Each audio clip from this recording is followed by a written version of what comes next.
it's like at this point, the bad news just keeps pouring in for Devin, the Dream Haney. The Dream looking like a nightmare. Reason being, you got fighters who are saying exactly what Boxing Ego has been telling you. This time, Demetrius Boo Boo Andrade. Now, Andrade, he did a brand new interview with Mill City Boxing. Check it out, link in the description. He says that Devin Haney punches soft like Caleb Plant. Obviously, that's a little dig at Caleb Plant, somebody in Andrade's division. But I want to get into another quote from Demetrius Andrade where he says, quote, "At first, I thought Devin Haney for a long time because I thought he was going to develop into a Sugar Ray Leonard style guy, but it just hasn't been going recently, or it just hasn't been recently going that way." So he's saying initially he figured that Devin could beat Tank Davis, Gervonta Davis, but now he's clearly having second thoughts and second guessing it because of how it's been going for Devin recently. Andrade continues by saying, "I don't know if Devin Haney got too complacent or not. He's still young because they made some good money. They make some good money and then they stop working. I'm not saying he doesn't work hard. I thought he would be the guy to beat Tank in the future, beat a lot of them guys, honestly. I think he has the skills to beat everybody, but that Ryan Garcia thing, this is where it gets interesting, people. Regardless of that little substance that he took, he didn't show no skills of dominance versus Ryan Garcia, and Ryan Garcia looked like at moments he was tired." Oh, your boy Ego is on fire. "There were many rounds in the fight where Devin Haney should have pressed and pushed, and he didn't," said Andrade. "He just let it carry on, and he was throwing them Caleb Plant jabs. It wasn't doing nothing, and Ryan just boop, boop. That was a rough one." Devin Haney put out some kind of cryptic tweet talking about 2025, he's sucker ducking. Listen, the Haneys clearly don't get it at this point. Your star power has taken a hit. They're acting like nothing happened, and playing the Karen role. It's that simple. I'm not gonna beat around the bush. Bill Haney gets on here and says what he wants about me and any other YouTube channel, and he speaks his mind, so let your boy Ego speak my mind. Now, back to what Andre said. Again, I tell you guys, I'm the best in the business and it's not even close. You listen carefully to what Andre said. It's not looking good for Devin Haney.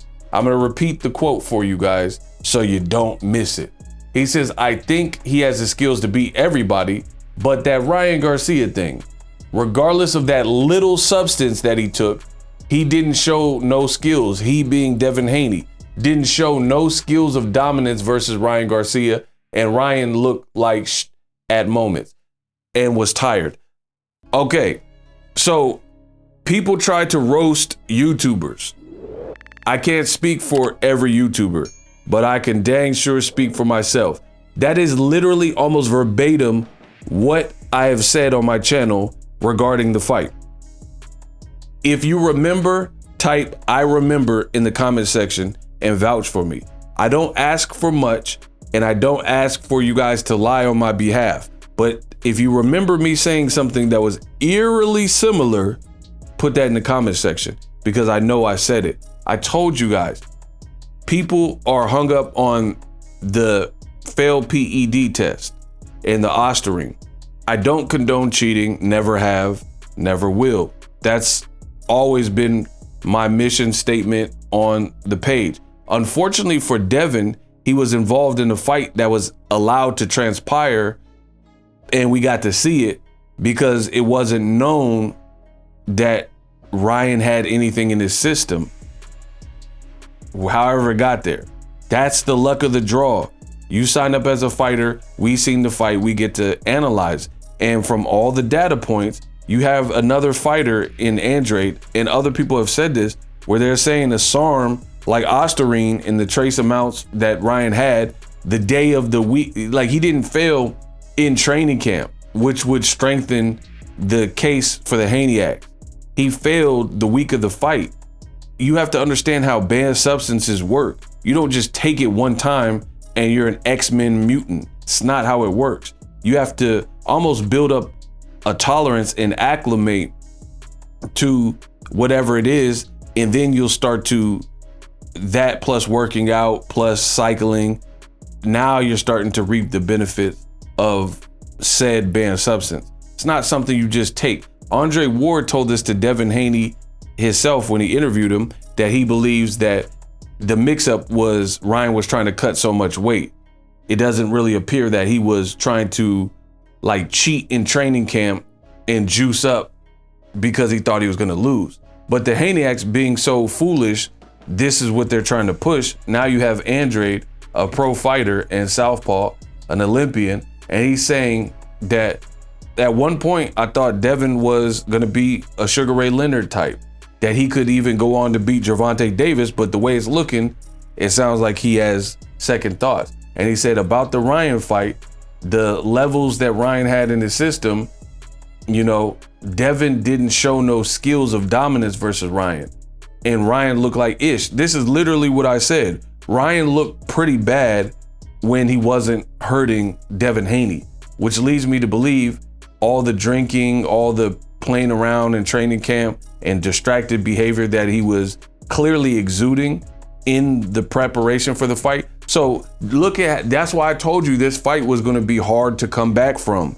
I said this because you have a Ryan who kind of BS'd his way through a training camp, wasn't focused, wasn't locked in, wasn't tapped in, was clearly probably drinking alcohol and doing other taboo things that you shouldn't be doing before a fight. Most fighters do the opposite. Most fighters go to Big Bear, go to Colorado, get away from everybody and lock themselves in a cabin, you know, rent a room or Airbnb in Las Vegas to stay away from any type of distraction. Ryan literally did the most unorthodox, unconventional, non-conventional thing you can do, which was go on social media every single day, go on IG Live, go on TikTok Live, go on Twitter Spaces, and do these long 1.5, 2 hour, 3 hour conspiracy theory. It was like he had a podcast more than he was a pro athlete, because he was talking about weird stuff like aliens and time travel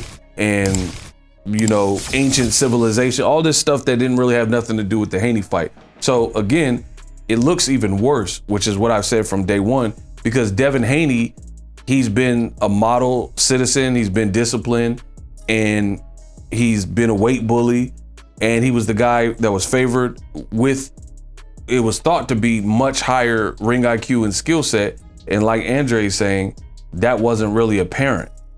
You know, he kind of got that got rocked and got buzzed, and all that was out the window for Devin. So you have a 30-40% Ryan Garcia who half his way through camp, and then you have a fully locked in Devin Haney who's favored and never had lost. And then the fight is Devin's not in control for real. And now you have his peers talking about the lawsuit, Blair Cobbs. You have his peers, guys like Andre, saying he just wasn't doing it. He let this abuse carry on. He wasn't pressing. He was just, you know, throwing some weak jabs and wasn't really authoritative in this fight. This is why the Haneys are crashing out on full damage control and trying to play spin doctors and control every piece of narrative that comes out. And it's just making it worse. I told you from the beginning, I was the best in the business, and it's not even close. And now you guys are seeing it. Pro fighters are saying what I've said consistently. See, the difference between me and Brand X, them other content creators, I have integrity. I'm always gonna stay true to myself. And that has acquitted me very well in this sport. I don't have to lie. I don't care who's mad. I just speak my truth, and I hit the record button, hit the stop button, publish the content, and is out there. There's a lot of people who are lying and pushing agendas and trying to tell you, oh, you know, deflection. Oh, but Ryan Osterine, we get it. That's why he's suspended. Osterine. However, Ostarine is not a fix-all for everybody's mistakes. Like, you can't just get on Ostarine and now you're gonna beat Usyk or prime Mike Tyson. It's not how it works, especially with the SARM. That's why people are expecting more humility from the Haneys, because there's a lot in there that wasn't done or shown that particular night under the bright lights, especially since Devin had these comparisons. Andre saying he thought he was gonna be like a Sugar Ray. Some people said he was the next Money May. You didn't hold up to those. You've never seen, in 50 fights, you've never seen Floyd get abused and dropped multiple times. I've watched so many Floyd fights. I never even seen Floyd Mayweather get rocked and hit with the shot and then repeatedly get hit with the same shot. And the person wasn't doing anything to really mix it up and look sloppy like Ryan Garcia looked sloppy. And now you have Andre pretty much co-signing that from the fighter perspective, right? You've never seen this. Yes, Shane Mosley landed hard rights in the second round. After that, it was done. He never landed the right with that much impact and significance for the next 10 rounds. So that's where Devin is really hurt, because people expected more. People expected greater of Devin, and it was almost a reality check. Like, okay, I thought he was on Money Mayweather level or Shakur Stevenson defense level, and that's where you take a step back. And when I said it, people said, oh, you're hating and all that. Now you have the fighter saying it. Checkmate.